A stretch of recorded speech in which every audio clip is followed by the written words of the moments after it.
We think we know when history began, but the Earth remembers differently. In the silence beneath deserts, lakes, and forgotten plateaus, the ground keeps its own archives records that do not fit any timeline approved by modern science.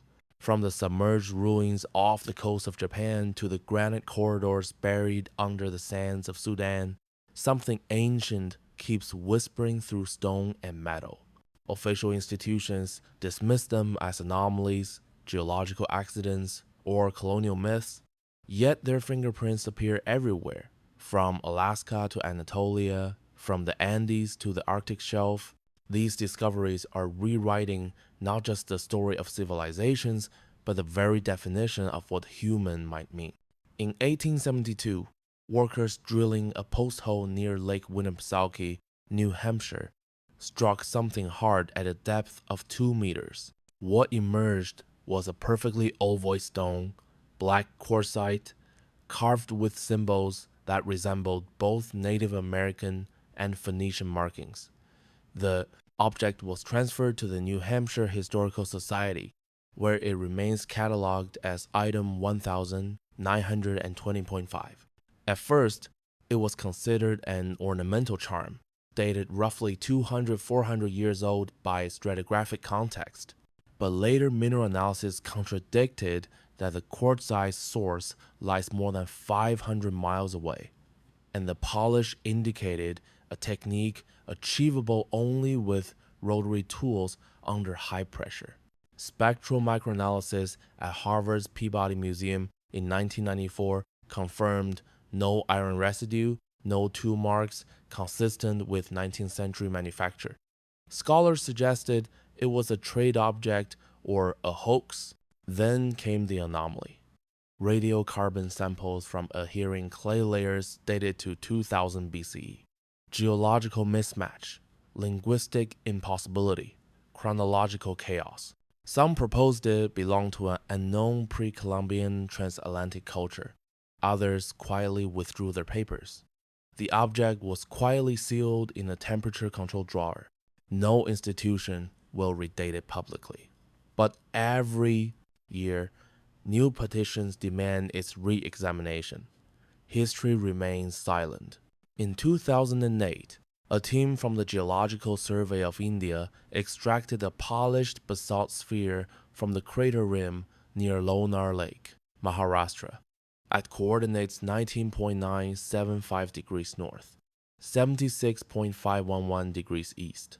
Embedded in magnetic ash layers dated to 52,000 years, it showed tool symmetry beyond primitive capability. Petrographic analysis confirmed uniform crystalline structure, with no sign of chisel impact. Scientists proposed a natural geode, but its perfect 4.2 centimeters. Radius, equatorial groove, and microscopic hexagonal etching ruled that out. X-ray fluorescence detected trace nickel and silicon compounds foreign to the Deccan traps. Some speculated ancient meteoritic processing. Others, an unknown manufacturing method. When isotopic dating suggested reheating at 1,700 degrees Celsius temperatures achieved only in modern furnaces, the report was archived without explanation. In 2017, a Japanese lab replicated the analysis and confirmed the anomaly. No official statement followed. The sphere now sits unmarked in a locked Mumbai cabinet. In January 1999, during seismic drilling near Queen Maud Land, researchers uncovered a marble fragment carved with geometric bas-relief beneath 12 meters of ice. Coordinates 71 degrees 55 S, 11 degrees 35 E. The slab bore intersecting lines forming a map-like grid, engraved to a depth of 1.4 millimeters, with precision impossible without metal tools. Petrographic tests identified Carrara marble unknown in Antarctica, and isotopic readings placed the carving before the last glacial maximum, roughly 22,000 years ago. Initial claims of contamination were disproven when a second core, 400 meters away, revealed fragments of identical mineral composition. Satellite scans later detected symmetrical formations beneath the same glacier. The Norwegian Polar Institute classified the imagery. Officially, it was a misinterpretation of natural fractures. Yet, the relief vanished during transfer to Oslo. Its inventory file remains sealed. In 1976, near Yakutsk, a Soviet geological team drilling for permafrost cores retrieved a metallic cylinder fused inside Asian clay at a depth of 14 meters. Coordinates: 61 degrees, 57 nan, 129 degrees, 40 E. The piece measured exactly 32 millimeters in diameter, composed of 98% pure graphite with tungsten inclusions. Stratigraphic analysis dated the layer to 600,000 years ago, long before hominid tool use in Siberia.